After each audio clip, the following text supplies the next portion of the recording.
Good morning, Pass B. Oh, my voice. Good morning, Pass B. I just got my sweat on. I did 6K on the bike, then I got down, I did crunches, did planking, did some burpees, lifted my weights for a bit. Now I'm going to drink this delicious green smoothie and have my supplements. Oh, that's good.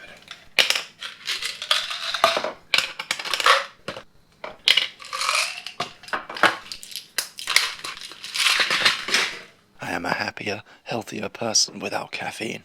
I am a happier, healthier person without caffeine. I am a happier, healthier person without caffeine. Yes! Yes. Okay.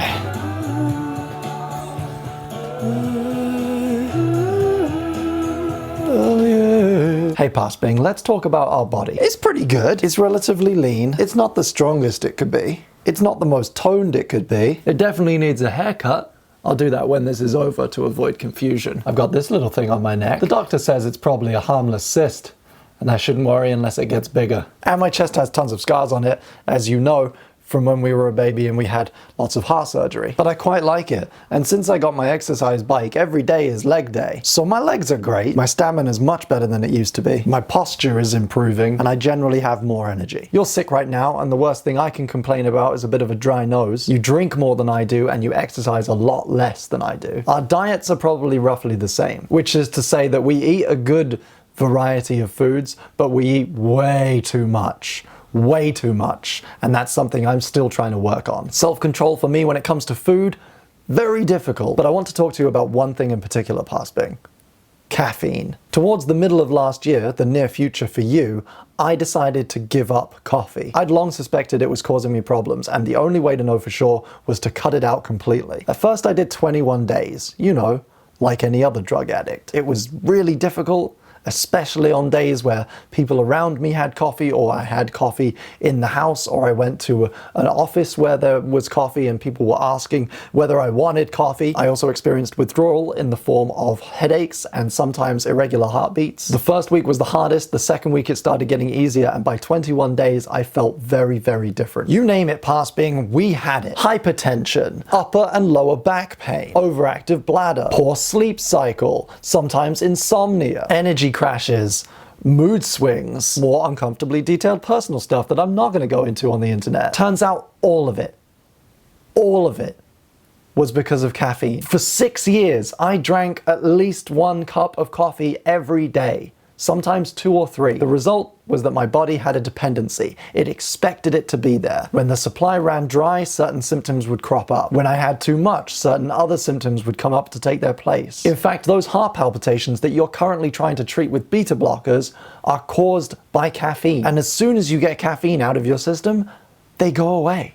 I've spoken before about how I think people's relationships with their bodies are a growing and evolving thing. Especially with my own body, I feel like I'm constantly learning and changing. Seeking medication to help with the ectopic heartbeats turned out to be a dead end, but the instinct to at least try was important. When that hit a roadblock, I started looking in other directions, and the answer turned out to have been there the whole time. And it turned out to be one of those big, important steps you took to improve your life. I am definitely not a hypochondriac, and I do not recommend fretting over every single detail and calling your doctor relentlessly about every little thing, but taking an active interest in troubleshooting your body is really healthy. Like pretty much all the things getting you down, Pass Bing, it would be really, really easy to just keep on drinking coffee and keep on having palpitations and complaining about them. But sitting up and realizing that things could be better if only you figured something out, and the doggedness to go do it, to, if necessary, treat your body like a series of test tubes until you figure something out, can be the difference between living a happy life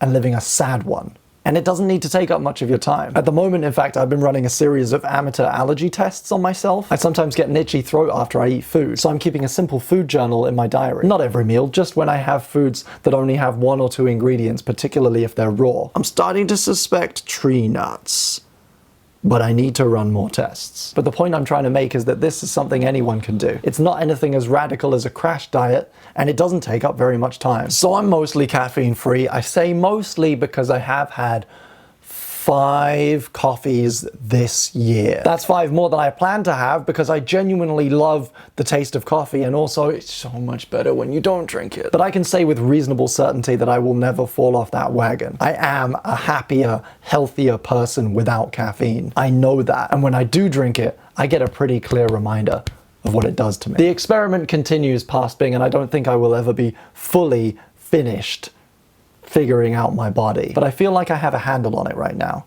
and I have you to thank for that.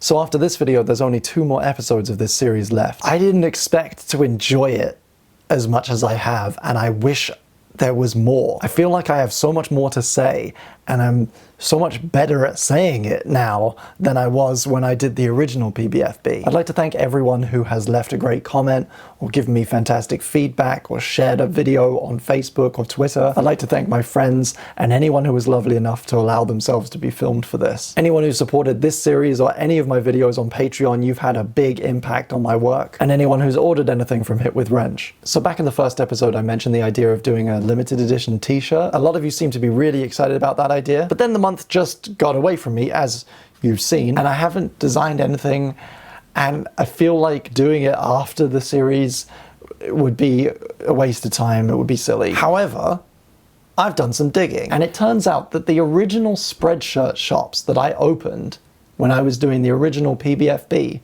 are still there. I had forgotten the password, of course, but I've recovered it. I have gained access to my Spreadshirt accounts. There's a European one and a US one, and they're still selling all of the original designs that I made as original Future Bing. You can get Life is Weird, you can get Emergency Top Hat, you can get the Brox t-shirt that says a clue from when Brox was like still a thing. There's even this. I can't decide whether that's good or really, really, really bad. It's not currently on any products, probably because I decided against it originally, but it's been sitting there for years. If somebody wants it on a t-shirt, let me know in the comments and I'll make it one. So I'm going to link to those stores in the description, and I'm going to put them up on pastbingfuturebing.com. And if you want to do a little time traveling of your own, you can order one. I think I'm going to get one too, because mine are all like old and cracked or thrown out by now, but that's exciting. Yeah, so I'll link that in the down, and I'll see you tomorrow, Past Bing, for the last of your episodes, and then there will be one more Future Bing, and then it'll be over.